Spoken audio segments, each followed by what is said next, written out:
Isa ka ba sa mga batang mahilig sa numbers? O isa ka sa mga natatakot at nahihirapang intindihin ang mga mathematical concepts? Huwag kang mag-alala. Nandito ako para tulungan ka. Ang mathematics ay gagawin nating easy, fun, and exciting. With me, Teacher Joyce. Lesson 25, Identifying Parallel, Intersecting, and Perpendicular Lines. Objective. After going through this lesson, the learners are expected to describe and draw parallel, intersecting, and perpendicular lines using ruler and set squares. This is a point. A point has an exact location in space and represented by a dot. We can name points using letters such as point A, point B, point C, and point D. When points are joined together, it forms a line. A line is a set of all points between and beyond 2 points. It is infinite in length. It is a straight one-dimensional figure that has no thickness and extends endlessly. A line in geometry is represented with a line that has 2 arrowheads on both sides. This represents that each side of the line can extend endlessly. We can name the line using 2 capital letters such as line AB or line BA, and we use this symbol to represent a line. Another example is line CD or line DC. We can also use one small letter in naming a line, such as line R or line B. Let's try to observe the movement of the 2 cars. The blue cars moves from point C to point D. If we represent it using a line, we can name it as line CD. Then, the red car moves from point E to point F. If we represent it using a line, we can name it as line EF. If the 2 cars continue to move in the same direction, do you think the 2 cars will meet at a certain point? The answer is no. If we represent the movement of the car using a line, the pair of a line that do not meet at any point, even if we extend the line in both directions, is what we called parallel lines. So we can say that line CD is parallel to line EF. We use this symbol to represent parallel lines. Here are some examples of parallel lines.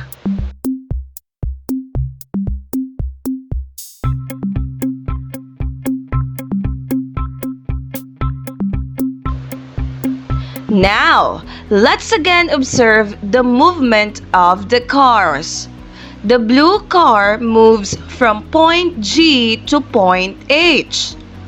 If we represent it using a line, we can name it as line GH.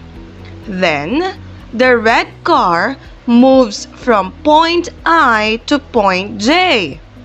If we represent it using a line, we can name it as line IJ. If we represent the movement of a car using a line, we can see that the lines meet at a certain point. This is what we called intersecting lines. So we can say that line GH intersects to line IJ and they meet at point P.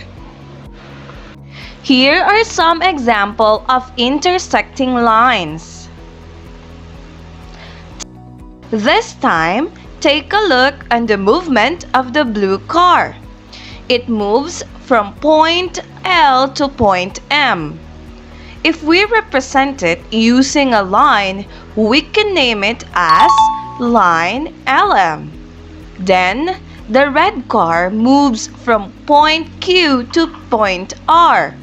If we represent it using a line, we can name it as line QR.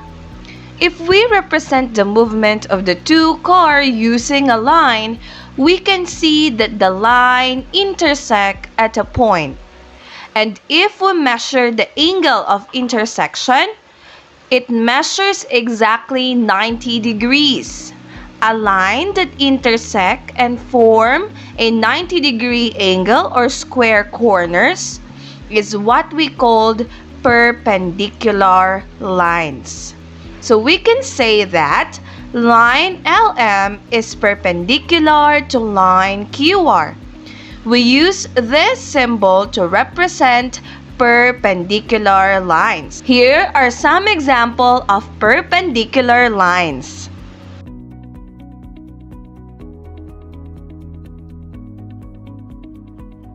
Now, to check your mastery in 3 minutes, tell whether the following are parallel lines, intersecting lines, or perpendicular lines.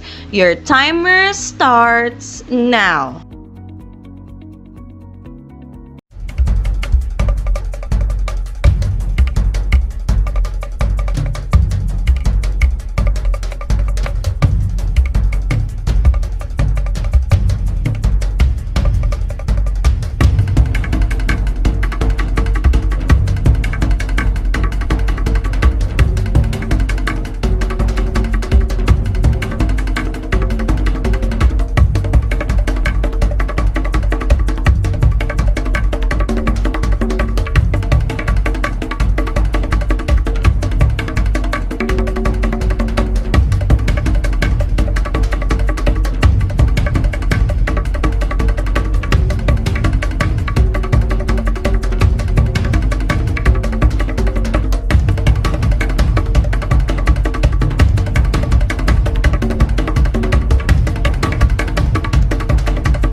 Time's up! Let's check your work.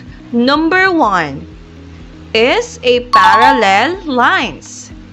Number 2, perpendicular lines since there are square corners. Number 3 It is a intersecting lines. Number 4. It is a, again, intersecting lines. It is because if we extend the two lines, they will meet at a point. Number 5 is, again, an intersecting line. So did you get a perfect score? Excellent. Now, get ready with your pen and paper. I will teach you how to draw the different lines using ruler and set square. Number 1, so let's try to draw line AB intersect line PQ. So step 1, use a ruler to create a first line. Then name your first line as line AB. Step 2, create another line passing a point in the first line. Then name the second line as PQ. We have now successfully drawn an intersecting line. So we can say that line AB intersect to line PQ. Now, let's draw line CD is perpendicular to line JK. Step 1, use a ruler to create the first line. Then name your first line as line CD. Step 2, draw the second line as shown in the figure, aligning the bottom part of the set square or the triangle to create a square corner. Then name your second line as line JK. Perfect! We have now successfully drawn perpendicular lines. So we can say that line CD is perpendicular to line JK. Now, lastly, let's draw line LM is parallel to line and O. Step 1, draw a broken line using the ruler and place one set square as shown in the figure to create the first line. And then name your first line as line LM. Step 2, move the set square sideward, aligning the bottom part of the set square to the broken line to create the second line. Name your second line as line and O. We have now successfully drawn a parallel lines. So we can say that line LM is parallel to line and O. That's all for today. If you learned from this video, don't forget to enroll for my channel by hitting the subscribe button and the notification bell for more videos. Once again, this is your teacher Joy saying, ang mahirap na math problems ay kaya nating padaliin. Bye-bye and have a great day.